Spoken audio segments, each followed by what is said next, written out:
O livro de Daniel.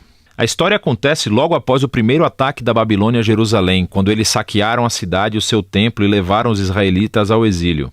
Entre eles havia 4 homens da família real de Davi: Daniel, que mais tarde será chamado Beltesazar, e os seus 3 amigos, que provavelmente você conhece por seus nomes babilônicos, Sadraque, Mesaque e Abed-nego.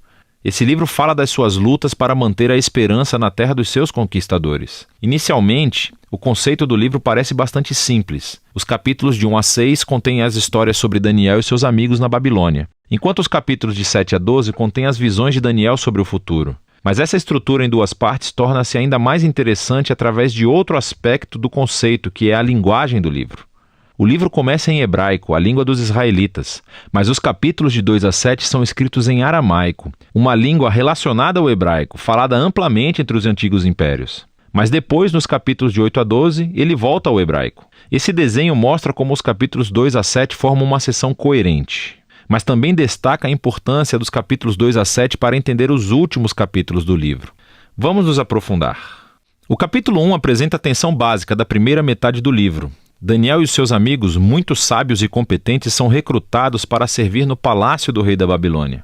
Mas eles são pressionados a abandonar a sua identidade judaica, vivendo e comendo como babilônios e violando as leis alimentares judaicas encontradas na Torá. Porém, eles recusam a pressão e escolhem a fidelidade à Torá, e isso os coloca em perigo. Mas Deus os liberta e eles acabam sendo exaltados pelo rei da Babilônia. Depois disso começa a seção aramaica, que você verá com um conceito simétrico muito legal. Então, o primeiro rei da Babilônia tem um sonho que só Daniel é capaz de interpretar. É sobre uma enorme estátua feita de 4 tipos de metal, e simboliza uma sequência de reinos, e a cabeça é a Babilônia.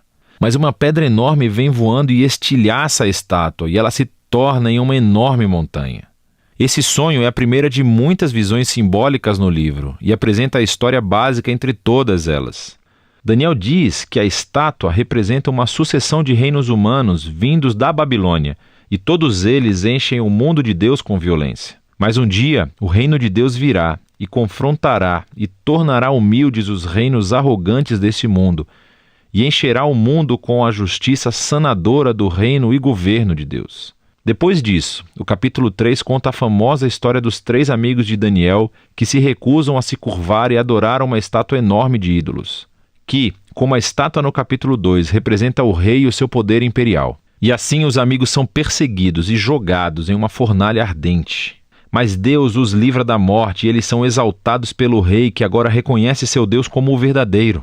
Depois disso, há um par de histórias sobre 2 reis babilônicos, o pai, Nabucodonosor, e o seu filho Belsazar. Ambos estão cheios de orgulho por causa do seu poder imperial. E assim, tal como acontece no capítulo 2, Deus os adverte através de sonhos e visões que, assim como no capítulo 2, somente Daniel pode interpretar. Ele diz que ambos os reis devem ser humildes perante Deus e ambos os reis resistem arrogantemente. Então Nabucodonosor fica louco. Ele se torna como uma besta no campo, mas ele se humilha perante Deus e a sua humanidade retorna. Ele é restaurado como rei. Isso é em comparação com seu filho Belsazar, que não se humilha perante Deus e é assassinado naquela mesma noite.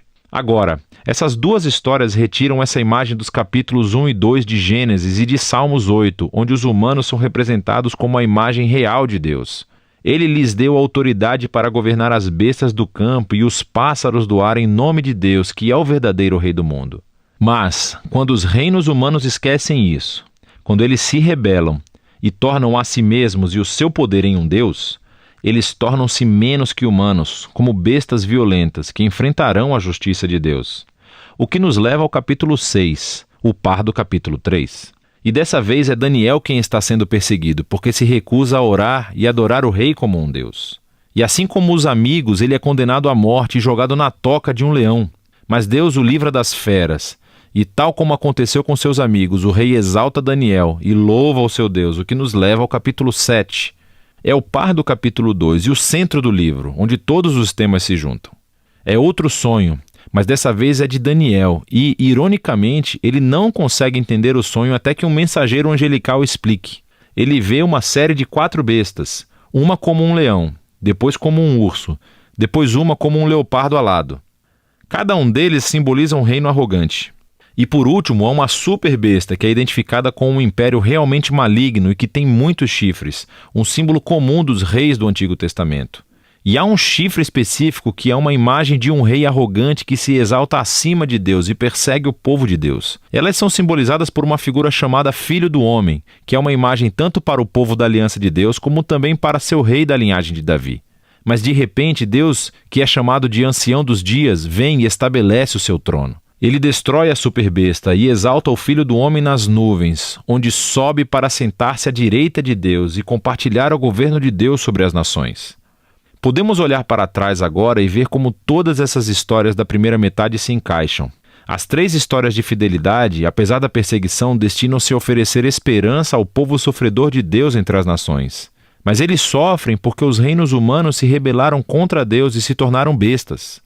E assim, essas visões encorajam a paciência para que o povo de Deus espere que Ele traga o seu reino e domine o nosso mundo e vindique o seu povo sofredor.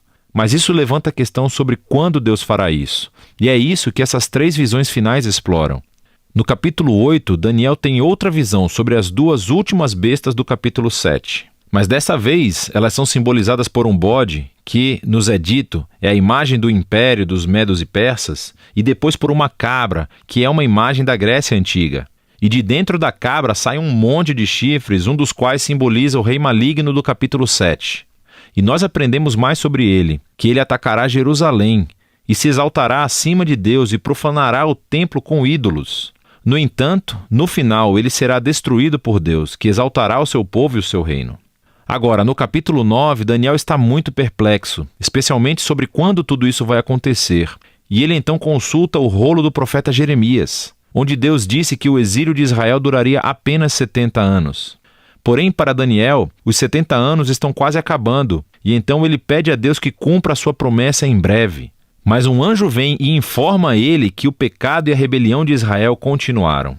E assim, o exílio e a opressão continuarão 7 vezes mais do que Jeremias havia previsto. Daniel está profundamente perturbado com isso e tem uma visão final. Nos é mostrada a mesma sequência de reinos. É a Pérsia, depois a Grécia e Alexandre o Grande, seguido pelos reis menores. Tudo isso conduzindo a este último rei do norte, que invadirá Jerusalém, estabelecerá ídolos no templo e se exaltará acima de Deus. Mas de repente esse rei vem à ruína. Agora, há um debate interminável sobre o que todas essas visões significam. Muitos veem uma conexão clara com as façanhas do rei assírio Antíoco nos anos 160 a.C. Ele matou muitos judeus fiéis em Jerusalém e estabeleceu ídolos no templo. Outros acham que apontam para o papel do Império Romano na execução de Jesus e na destruição de Jerusalém e do templo em 70 d.C. E outros ainda pensam que isso será realizado em eventos futuros que acontecerão quando Jesus retornar. O problema é que os símbolos e os números não combinam perfeitamente com nenhum desses pontos de vista.